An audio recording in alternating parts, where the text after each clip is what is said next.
接来做客慢言来了，今日来做了的是一位草花家齐新豪，欢迎新豪。你好，欢迎你好啊，新豪是龙潭面，对不对？龙潭长大，然后你是爸爸妈妈如何行业都是客家人。哦，我妈妈是金门人，然后爸爸是当地的客家人。哦，爸爸是客家人，但是因为就是成长环境的关系，新和成长过程没有机会讲客语。对，哦应该说可能爸爸我们的亲戚都是讲客语，可是因为爸爸那个时候希望我们可能是讲中文可以很流利，所以他那个时候就是都在家里比较常跟我们讲的是国语。哦，对，所以现在也比较没有机会讲到客语。对，那今天呢，我来就是给新和客语的那个听力测验一下，这样子啊，给明天新后来呢，比种 T P M 黑，我们这个场地是一个咖啡厅，然后它2楼也有一个展览场地，然后新后先前没有作品，你也有作品在这边展出是吗？有，哦我们是在1楼这边有一个小小的展览空间。然后刚好有一个地方就很特别可以邀请到你，然后发现到了新河黑行业，然后我们今天一样照惯例呢，要用新河带来的一些东西小物来认识新河。好，那就请我们的小助理本岸能替一红新河带来，对于有特别意义的东西，看他生黑马嘅，有用诶，哦，一对黑。这个是画册吗？有2个东西，对，一个是画册，一个是色铅笔。那也都是就是妈妈买给我的书，爸爸送我的礼物，在很小时候啊，这都是小时候的东西。对，你很会留哦。我喜欢做收藏。嘿，所以小时候就有这个，因为像我奶这些时间，奶某英雄，我没有印象我家有任何跟画画有关的书籍，完全没有。我们很惊讶，因为其实我爸爸妈妈很鼓励我们常常去看书啊，所以如果在路上有时候有一些小书摊，然后妈妈就会带我们去，就是买一些书回家。不光是比如说像画册可以就是临摹的，或者是说可能是一些文学的书籍啊，或是一些比如说像一些传记的书籍，就是爸爸妈妈都很鼓励我们常常阅读。我们家都是文学，还有口号科学图鉴这种，可是跟美术有关的都没有然后所以小时候是因为爸妈也喜欢吗？还是他们有发现你很喜欢画图？爸爸基本上也是很会画画的人，他也很喜欢画画，他有天分，所以你们小时候会一起画图吗？一起倒是没有，因为爸爸蛮忙的。但是我有听爸爸说，他小时候国小的时候，就是在学校就是常常画画比赛也是有得奖。他之前是念石门国小，在龙潭的石门国小。我记得新红没国小很小的时候就开始学画图。对，从国小一直学到大学毕业。中安美耶是不是蛮少的？就是会不会很多国小到大学都在学画的人，其实都会往科班去？几乎对，他们都会比较是走专业路线。那自己曾经就是也想过要走专业路线，但是上帝没有给我走这条路。但是我并不会因为说没有走的科班而放弃学习。对，所以我反而觉得说，把艺术当做一个副业来当做自己的兴趣的时候，反而是自在快乐的。就变成你其实小时候没有很被那个框架框住，不过你一直有兴趣就硬夯，就一直持续在学习。对，你会去学，是不是因为家长也有发现你有天分？有，妈妈就是那个时候透过国小的有一个老师。他说我有这个天分，那我就觉得好像真的可以试试看。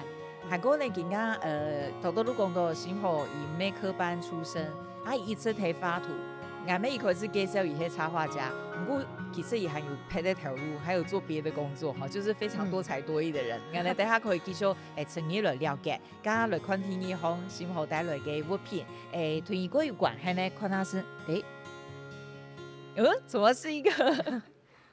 这是毯肩还是毯子吗？它是一个毯子。它的特殊性在哪里？它比较透对，它很特别。它是一个算是高趴树的羊毛的毯子。那这个毯子对我来说是蛮特别的，因为我基本上是在学校大学工作，那在大学工作刚好有机会可以出国出差，当时刚好我进中央大学。那中央大学的那个时候的国际长呢，他非常的鼓励我们，就是可以去，就是常常去国外看看。那我刚好就是有一个机会可以去参加欧洲教育展，那一次欧洲教育展刚好就是在爱尔兰。那我也是蛮惊讶的是，爱尔兰是一个蛮漂亮的一个国家。那到当地的时候呢，我发现他们的就是绵羊的一些就是用绵羊制品的商品那个制成的东西蛮多的。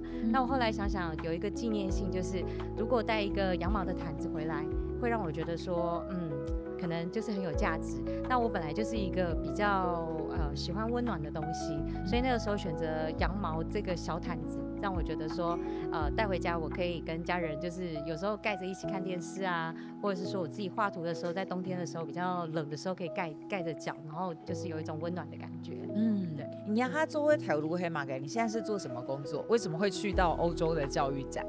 我现在在中央大学是行政的人员，但是我基本上是负责，就是那个时候是负责国外招生，所以我们那个时候就很有机会可以到国外出差，然后去做招生的工作。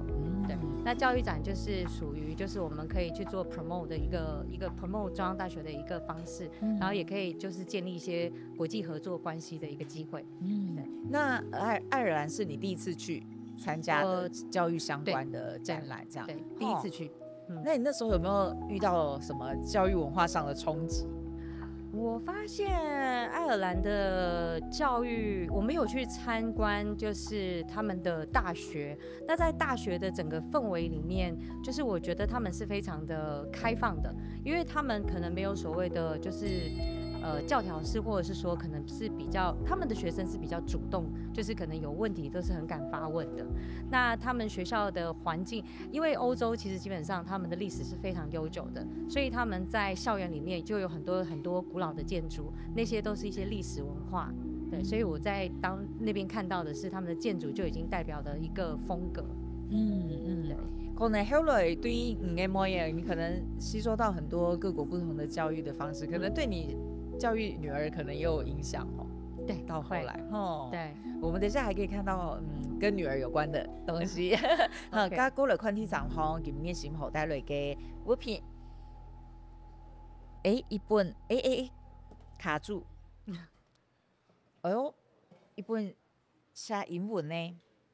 一個係你嘅論文，你的論文。然后硕士论文。对，在那个时候是大学一毕业的时候，我就到就是刚好申请到英国的学校，就是英国的曼彻斯特都会大学。你是念艺术文化管理？对。为什么会念这个科系？这个也是蛮特别的，是一个经验，就是当初其实我有申请到纯艺术的学校，那个时候念硕士的时候，我有申请到英国的一家叫 Sunderland。可是后来我爸爸是有就是建议我说，如果真的走纯艺术，在那个年代，大家可能会觉得说好像出来会没有饭吃。那后来爸爸就会建议说，是不是艺术可以就是可能跟其他的东西做一些结合，所以我就申请到了艺术文化管理，它等于是商管的科系跟艺术的结合。那它等于是对我来说刚好又有具管理的一些背景，然后我同时又可以行销艺术的东西。那后来我申请到这个学校之后，就是在2个在选择的时候，我最后选择的是曼彻斯特都会大学的艺术文化管理。对。刚刚提给片头数给经验嘛，在那边看到的东西，你觉得属后青苔收获最大是什么？收获最大一个人在国外生活的那种感觉真的很不一样。那到现在我都还蛮怀念，就是在英国念书的时候，因为我记得我那时候常常可以去看博物馆，英国的博物馆将近大概有50几所。不止50几间，大概超过50几间，可能是100间的博物馆。那刚好我那时候做的论文主题是跟利物浦的museum 相关，所以我就常常去利物浦一个博物馆，有时候我会跑个2、3次。那真的它里面有很多的作品，真的都是很具历史，就是非常历史悠久，可能都是100年。那跟台湾我们看到的有一些作品是不太一样的。有文化的深度。那在那边学习到的是他们的，比如说他们的生活方式，他们可以很惬意的，时间到就是喝下午茶。下午3点，基本上英国人大概就是很多人都在放松的状态。可是，在台湾的生活里面，我们可能3点就是赶快把工作忙完，然后把事情解决，然后尽可能的就是一直比较着重在工作的忙碌。但在英国，我觉得他们的生活是比较惬意的。对，而且英国其实常常是下雨，就是阴雨绵绵的状态。对，但我觉得他们在冬天快下雪的时候，他们还可以穿着夏天的衣服，对他来说好像是一个常态。对，生活习惯，然后他们的饮食文化，然后还有他们的比如说气候，跟我们台湾也不太一样。对。按你谈下来啊，提供新后屯一般的艺术家没穷用，就是你跟一般艺术家不一样，我们通常都会觉得艺术家会很艰难的谋生，要用自己的艺术谋生。可是你是我觉得某种现在还蛮需要去推动，就是我可以有另外的谋生方式，它也可以实现我某种理想，但是我的兴趣从小就开始，它都可以不要断掉。对，然后甚至延续到女儿身上这样。希望她也有这个天分。刚刚呢，等下呢，给继续来看，有包括新后嘅作品，还有发图也封面对有乜嘅影响。好，我们等下个都转来，可以喝一下茶。好，谢谢。如果创作可以带出让别人觉得说有生命力，可以感受到一个美的氛围的时候，我也觉得被鼓励。所以创作除了是我觉得是自己的事情之外，我觉得我也可以跟别人建立关系跟分享。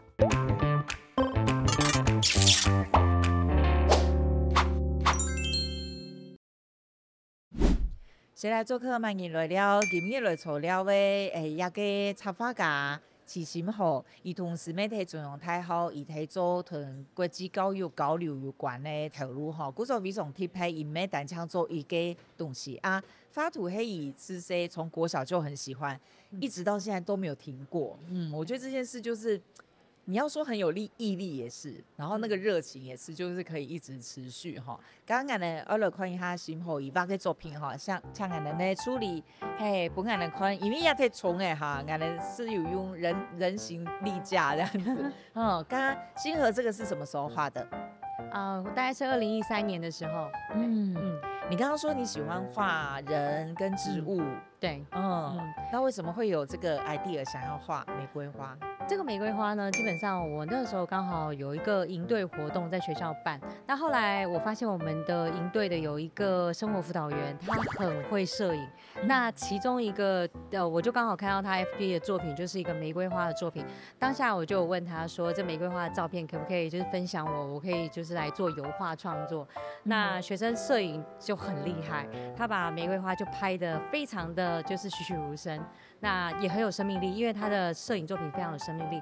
我就想说用他的这个照片来做我的创作。那我本身就是一个很喜欢就是玫瑰花的女生，因为玫瑰花有一个香气，所以我想说挑战看看，说用油画去表现这个作品的时候，也许他画完以后放在我家就是每天都有玫瑰花的香味，确实看到它就可以想到那个味道，所以我就当时就蛮喜欢就是玫瑰花这个植物，然后就把它当做我创作的主题。然后我们现场有看到，我先这个上面是没有书名的，这个最特别，就是星河的，这是你自己的剪贴，对，我的一个像是创作灵感的笔记。所以你平常看到喜欢的图，你也会把它剪下来？对，会。画家的剪贴就是跟我们不太一样，就很有美感哎哈。丽蓉姐真好。所以你有一些小灵感，你就会有时候也会随笔画一下。对，就随笔画下来。对，这个是从什么时候有的习惯啊？大学的时候，因为我后来发现，突然间可能有时候有一个灵感来的时候，如果说没有把它记下来，真的过了可能3秒、5秒、5分钟后，或是隔了1天之后，就很容易忘记。所以当时我就心里想说，如果说我可以有一个笔记本，那我可以刚好有一支笔，我就可以把我自己的灵感画下来。我反而觉得生活中的每一点点滴滴的小灵感，会是一个对未来创作有很大的帮助。所以我就蛮喜欢随手笔记。对，你的画很可爱哈，就是这个也是对不对？一些是用小铅笔笔很可对爱耶。谢谢。所以应该很多人看了会觉得很疗愈哈。有，因为我后来的创作啊，就是比较是很极简风，有点偏向日本风格或是水彩风格的。那我的朋友看到以后，他们就觉得说，感觉风格是比较清晰的，而且水彩有时候给人家感觉就是非常的温暖。他觉得有朋友跟我分享过说，就是我的创作里面是带有温暖的温度的这种感觉。就你本来个性就是这样子嘛，看起来就是感觉很温暖。对啊，你画的东西都 peaceful， 这样子看起来会好像人会变很平静那种感觉有时候我觉得看似平静，有时候也是内心波涛汹涌。但是我确实是喜欢画比较平静或是比较温暖风格的人。那我自己观察小时候到现在，那我一直都让朋友们都觉得说，好像我有那种温暖的感觉。那我也很感谢，就是我的信仰刚好是基督教。那我很感谢上帝，就是能够让我自己随时可以就是把这个从神那边得来的一份温暖，然后让自己能温暖之后，把它带出去分享给别人。那我们这边还看到，就是除了星河的画册以外，还有很多就是龟斗某 Q 用的画册，亚给路黑，这些是你喜欢的作者是吗？艺术家，对。像花山治，他是日本的一个艺术家，然后另外还在100多岁了吧？100多岁，对。然后他的创作也是非常，因为他基本上是专门做一些像杂志封面的，对，可以看到他书里面介绍了很多他之前他自己创立的一个像杂志的这样的一个出版社，然后他就把自己的一些作品把它分享出来，对。那我其实很喜欢他的配色，他的配色里面有时候是对比色，有时候呢他会大量的留白，然后它的里面的很多的一些主题性都是跟生活的道具有关。哇，真的很漂亮哎，颜色也蛮缤纷，所以是你喜欢的。然后这个是 Laura， 对 ，Laura 她的书在台湾有被翻译成中文，对。那她是一个蛮大胆的一个，我们可以称她为艺术家，因为她的颜色色彩里面用的就是会加了一些对比色，所以她的颜色是非常沉稳的。那如果去看它里面书里面的那些内容的话，你会发现它有很多的夸饰，比如说树叶比人还大，然后比如说可能很多花或者是很多的植物都是人是比例是小的，可是它的那个植物都是大的。还有这种对，都是一些很夸饰的一个对比法，但都是一些很温暖的一些创作方式。然后还有另外一个是沙喜，泰国的，泰国的插画家，他也是一个爱旅行的人。那这本书基本上，我为什么会知道这个沙喜这个插画家是在国际书展几年前的一个国际书展。那个书展里面呢，刚好就有展到跟泰国的一些书籍相关的，我就第一眼就是被他的封面吸引。那他画的人物很可爱，他会就是画就是像小兔子的那个像小兔子的帽子。那我后来就想说，他的那个风格，他虽然全写泰文，可是不影响我对他的作品的喜爱，因为他也一样用他非常流畅的一个水彩，还有他素描底子是非常强的，所以他在素描他泰国的一些生活的故事，比如说泰国的嘟嘟车啊，那个场景啊，他都会把它就是创作在他的书里。然后他用了就是他自己把他当那个书本里面的主角，那个小男生穿蓝色衣服的小男生，基本上就是他自己。对。然后他也很喜欢小动物，所以他的创作里面有时候除了生活化，他也会就是看到一些街景，然后会有带小狗小猫。你会因为很喜欢画，所以也会特别注意这些，对不对？就他们也都是你的养分，对，不见得受影响，对不对？可是就是喜欢看这些，对。我觉得如果说文字跟图案的话，我比较喜欢阅读图案。对我反而对文字记得比较没有那么长久，但是我对颜色或者对一个设计的作品或是一个创作，我反而会记得比较久。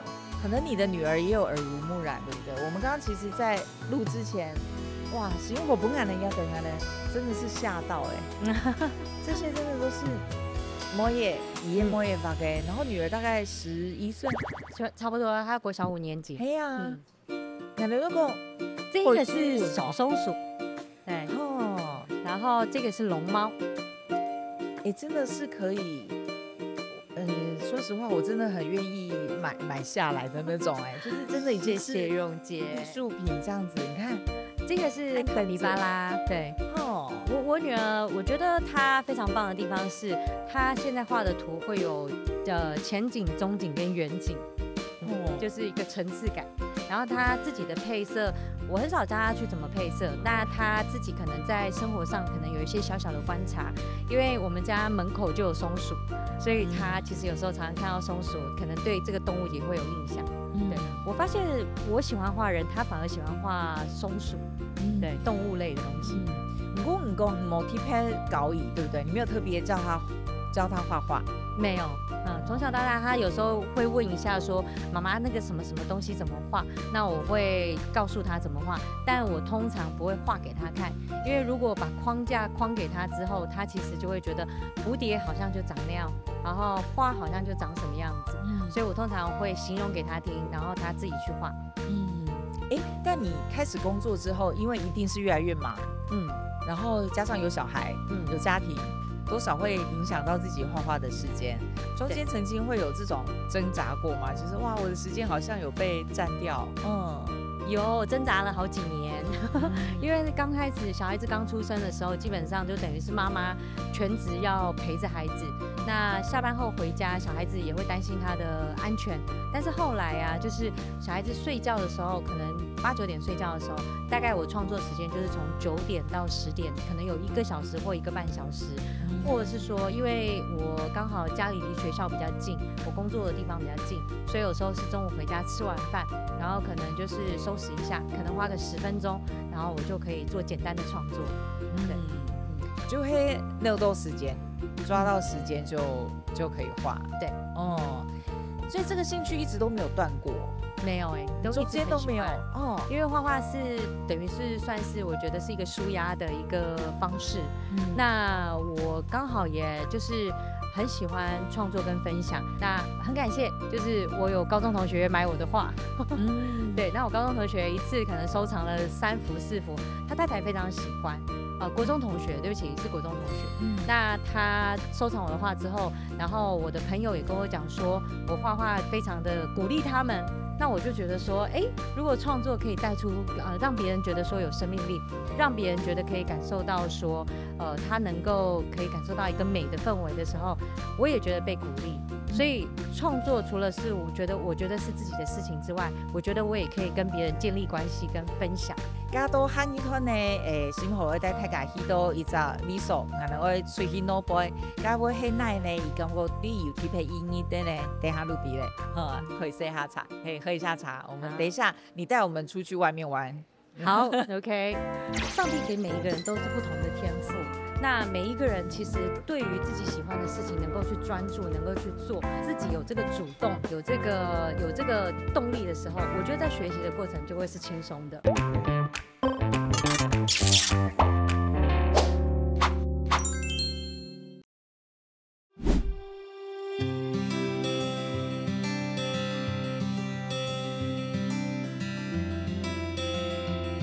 这里是食管局大草皮，那是我小时候成长的地方。我们以前爸爸妈妈就是常常会带我们来野餐，妈妈会准备好吃的一些野餐的小东西、食物、饼干啊这些，然后爸爸会带着我们一起打羽球、玩飞盘。然后我之前也是常常带我的女儿来这边跑跑跳跳，那我女儿也是蛮喜欢玩飞盘的，然后她也喜欢放风筝。这边的环境刚好就是可以，就是让孩子可以很奔放的地方。有一段时间没来了，因为工作比较忙，所以就是比较没有常常来那个食管局的大草坪。当然来到这边都会觉得让自己的心情很放松、很开心。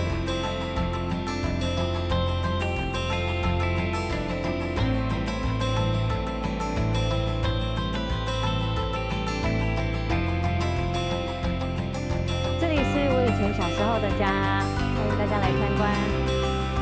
在以前我小时候的家呢，不是这个样子，现在是比较现代化的一个别墅。但我小时候的那个家大概会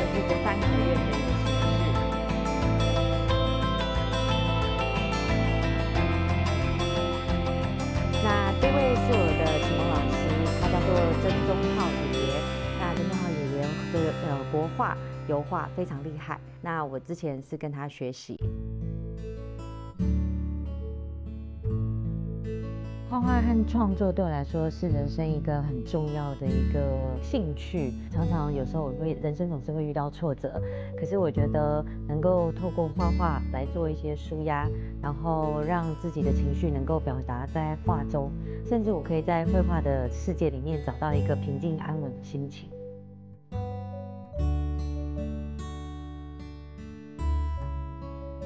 首先，我也想要先感谢我的家人，就是我的爸爸妈妈，还有我的家人，我的先生、我的女儿、我的姐姐，还有弟弟，他们都是我最棒的支持者。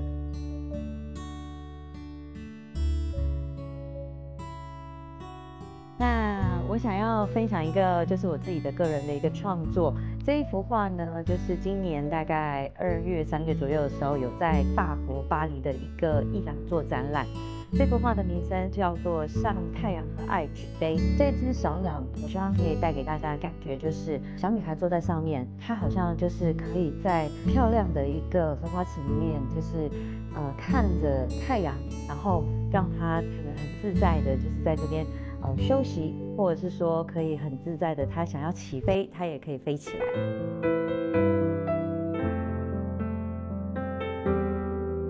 那圣经当中有一句万事互相效力，叫爱神的人得益处。我很感谢主，就是带领我成为基督徒这条路。也许我们现在当下遇到的困难，看似真的是非常的过不去，可是，在主里面，有时候困难的背后是一个祝福。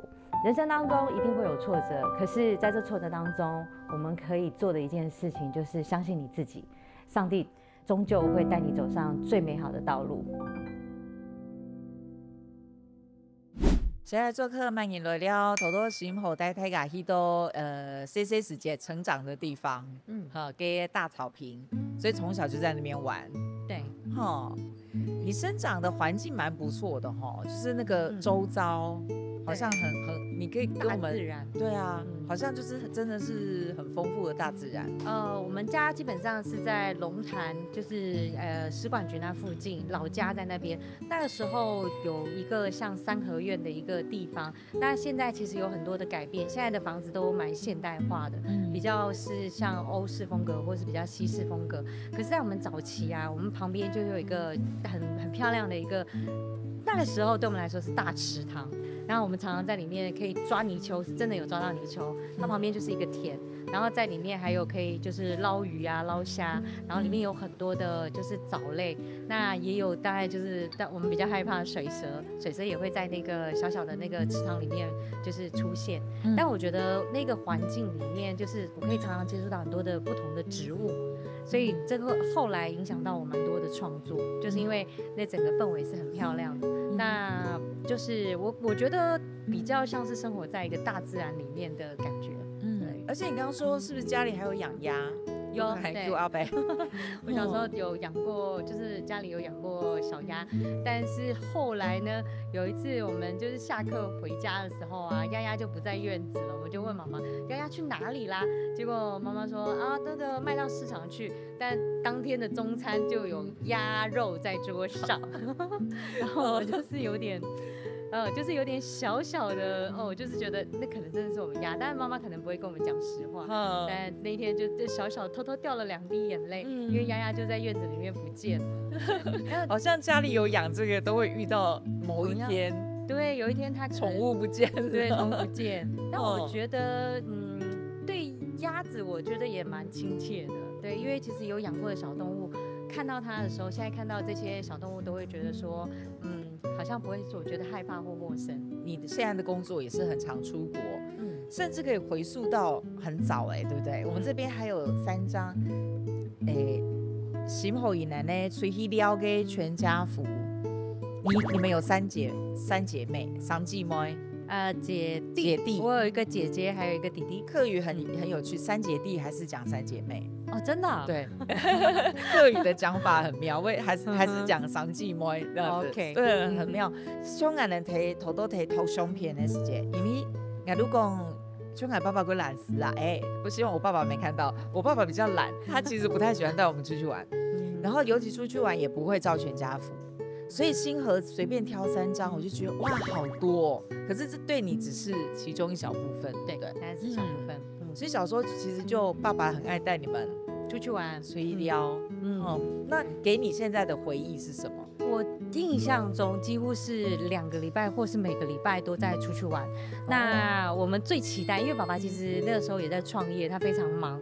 那爸爸其实还愿意把时间分享给我们，带我们3个孩子，然后带我们一家人一起出游。像我们其实台湾其实全部很多地方都跑遍，包含阳明山，然后阿里山、玉山、合欢山、花莲、屏东、垦丁，能想得到的地方基本上我们都去过。那我们最常去的就是石门山，因为石门山其实离我们家是最近。那石门山爬山对我们来说就是一个锻炼。那爸爸也很注重我们的身体的健康，所以他觉得带我们出去跟大自然亲近是一个很棒、很好放松的一个方式。那其实现在社会，其实我们比较容易接触到都是手机，那可能就是跟我们以前的生活形态不一样。我觉得我还是蛮喜欢到大自然走走的。你看那唐哈蕊这样听下来，就是你的生长环境啊，也接触大自然，然后爸爸妈妈也很常带你们出去玩，然后你又一直可以在你的画画上可以继续持续你的兴趣。你的成长过程都没有比较困难的时期吗？有很多很多吗？求学这件事情就有一点，就是其实我也是不太爱念书的人，可是呢，我觉得不爱念书不代表说成绩不好就一定没有成就，因为我觉得上帝给每一个人都是不同的天赋，那每一个人其实对于自己喜欢的事情能够去专注，能够去做，甚至说可以在长大之后。以前可能不喜欢，可是长大之后，也许你会有人生的转变。你可能以前不喜欢读书，可是在工作之后，也许遇到了某一些情况，你必须要面对一些挑战的时候，要去，比如说装备自己的时候，我觉得那个时候我们自己有这个主动，有这个动力的时候，我觉得在学习的过程就会是轻松的。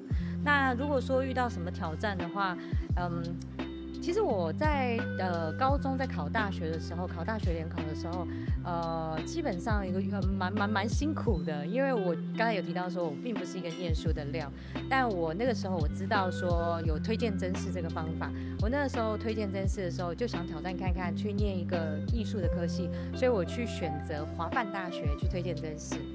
可是呢，很妙的是，上帝好像并没有安排这件事情。我刚好就是推荐甄试的时候，跟一个同学同分，可是我们在比素描的时候，我输给他，所以我又刚好跟这个专业的科系，对专业的领域又没有无缘，又缘了。但好像这个无缘变成我以后更有缘的一个机会。因为其实当它不是我的主要的专业的时候，我的压力反而是不大的，甚至我觉得更多的创作是更开放的，是更宽阔的，它比较不会被局限，甚至我不会变成某一个学院派或是某一个风格派，那我可以自己很自在的去创作，在我自己的创作里面可以更多的天马行空。对，你会碰上现在的信仰，跟人生遇到的困难有关吗？有，就是因为我大学没考上，对，但是很奇妙的是，上帝就带我到圣德基督学院，那个时候是一个就是到现在就是教育部不承认的学校，但并不会因为他不承认，然后我妈妈反而鼓励我，因为他觉得说，如果说我高中的英文没有学好的话，那他就鼓励我说，是不是可以到圣德基督学院去念书？那个时候我心里想说，我英文这么差，圣德考得上吗？因为圣德基督学院的英文是非常强的，他们有很多从加拿大、美国，甚至可能有一些欧洲来的老师，然后很多都是基督徒老师。为什么我会成为基督徒？就是因为在圣德里面遇到很多基督徒的老师。那我当初考圣德的时候，我那时候考进去的时候，我就想说，我应该也考不上吧，英文这么差。结果万万没想到，就是我考进去，而且还在 ABCDEFG 班。那个时候我想说应该是最后一班，没想到他的 G 班是英文程度最好的那一班。对，所以就很奇妙的因缘际会，就是进到了圣德。那我大学的时候是念英文系。系，那刚好念完英文系之后，然后我想说，也许可以到国外看看。我觉得有一件事情，我觉得蛮感恩的是，我的父母从小到大从来都不会让我觉得说，有经济上的困难。但是爸爸是白手起家，他真的是从零开始，然后很多时候他其实就是让我们都会觉得说，在经济上面这块是很安定的。甚至我在英国求学的这一段，研究所在英国念书这一段，爸爸妈妈都是让我觉得说，我不需要担心就是经济的这个部分，我就是好好念书，然后好好学习，好好去体验这个生活。原來有一團故事哦，剛剛呢下一團最後一團如果就係好食的，等下看下先先學帶來對有啲配意義嘅料理係乜嘅，等下個多咗啦。我們遇見的人會是形形色色的，每一種人，每一個個性，可是這些人都會帶給我們生命的不同的成長跟力量。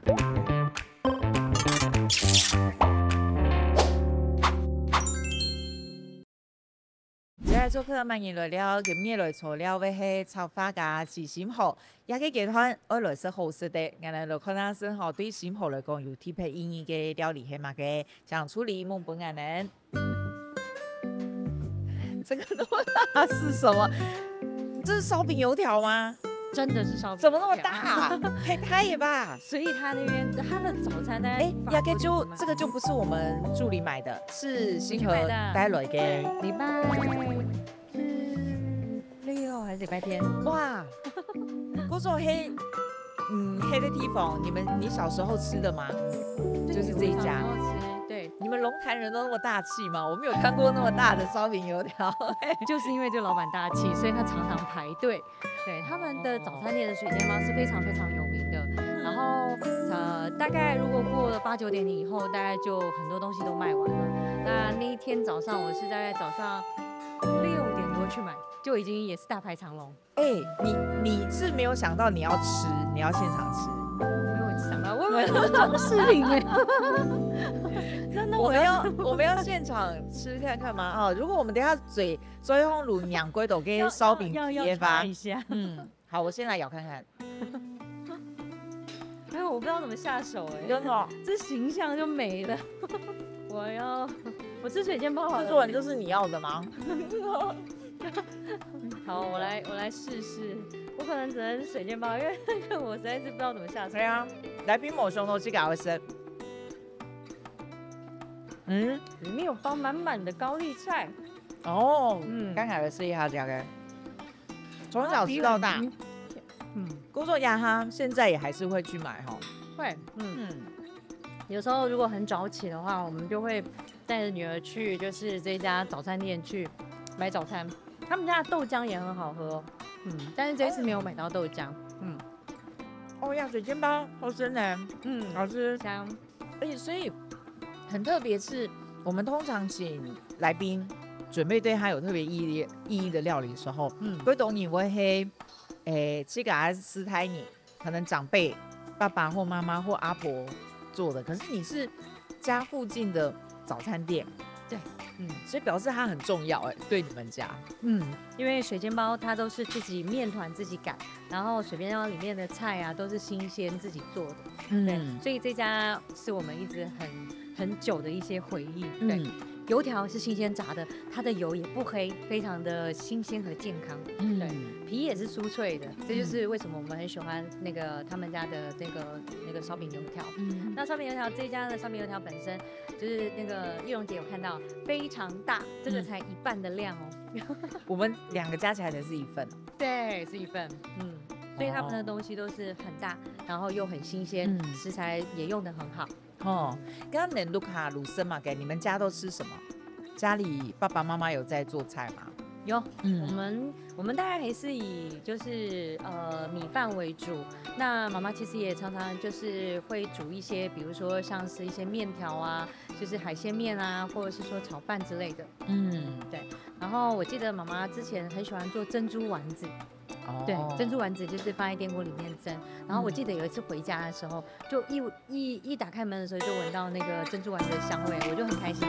後來只要媽媽一做，我一聞到那個味道，我就知道媽媽做電鍋裡面放的是什麼。剛剛你剛才你自己有煮出來嗎？你自己有做菜嗎？有，我女兒很喜歡吃我做的菜。你的拿手菜是什么？煎猪肉片。对，因为其实我喜欢用就是很原始的食材，然后直接比如说像青菜，我们可能就是加简单的蒜头，然后加油，然后去简单的炒一下，然后或者是说可能一些肉片，因为其实我跟我女儿吃的真的是比较清淡一点。那对于就是饮食的部分，我们其实都是走健康路线，然后就是比较是以原始的方式去做，可能就是做一些料理。那我公公婆婆也是当地的客家人，那我们很多的青菜都是他们分享给我们，因为他们自己在新屋会有种菜，那也蛮健康的，因为比较不会说有农药。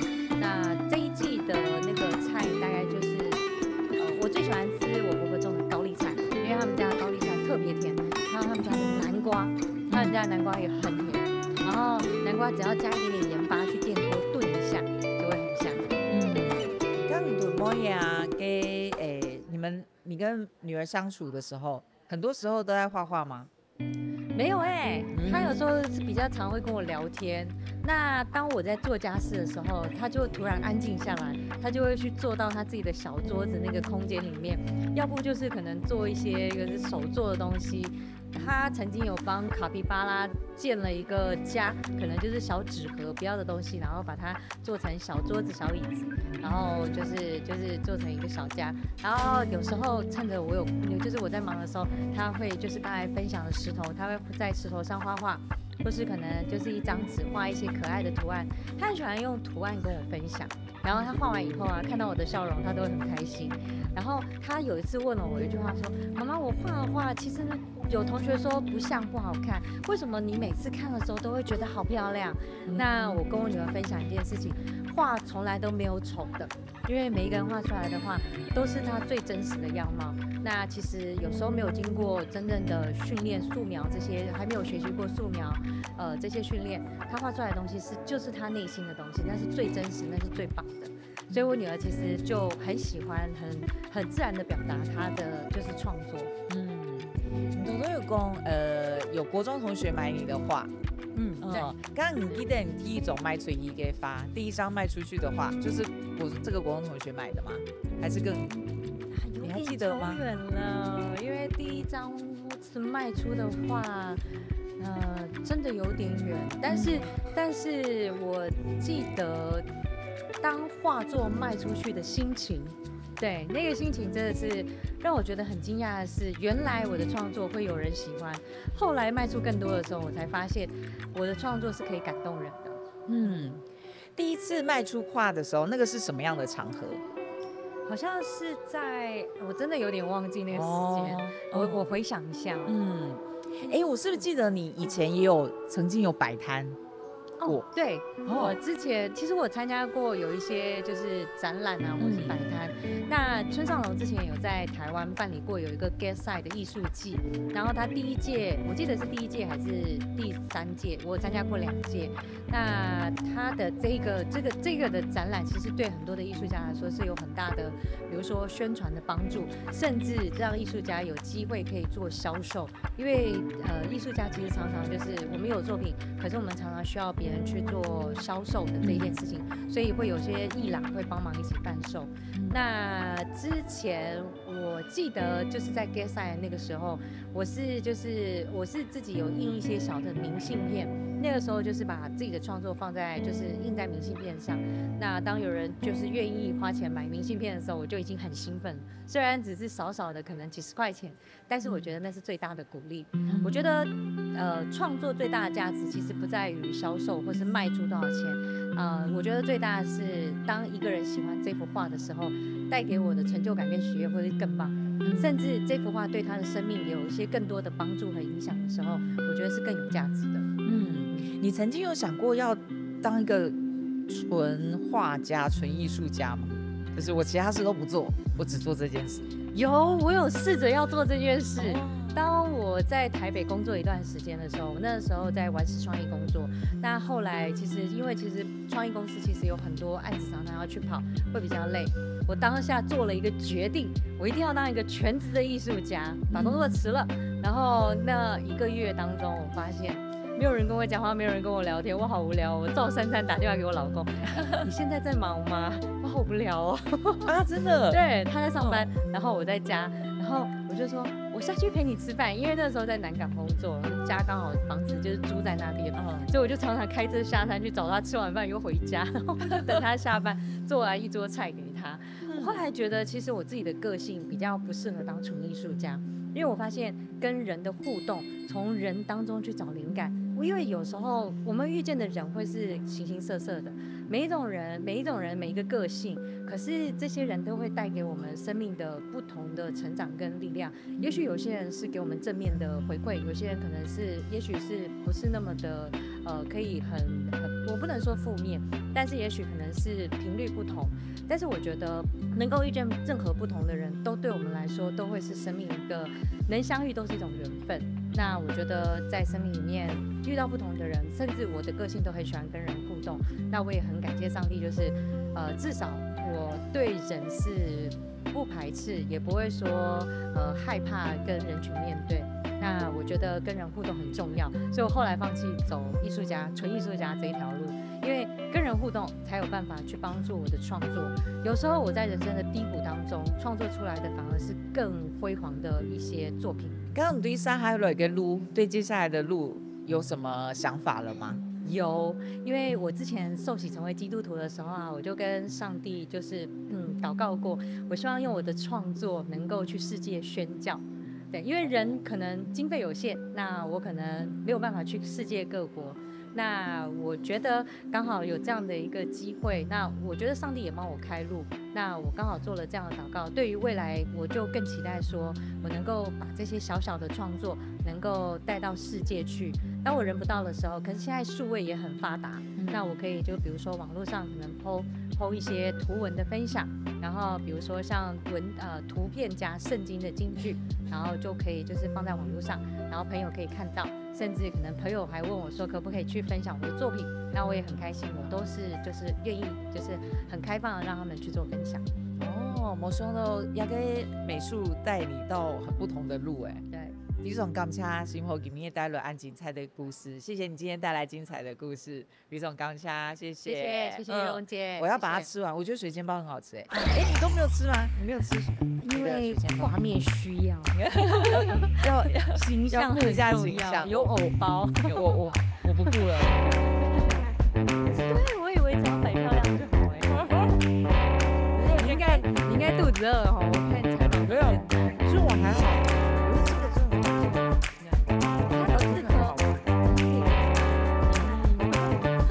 太大了，对，我有点惊人。我女儿说这个油条要记得带回来。真的吗？她很喜欢吃油条。哦，她也很喜欢。你有去过金门吗？我妈是金门没有，我妈是金门人，然后金门。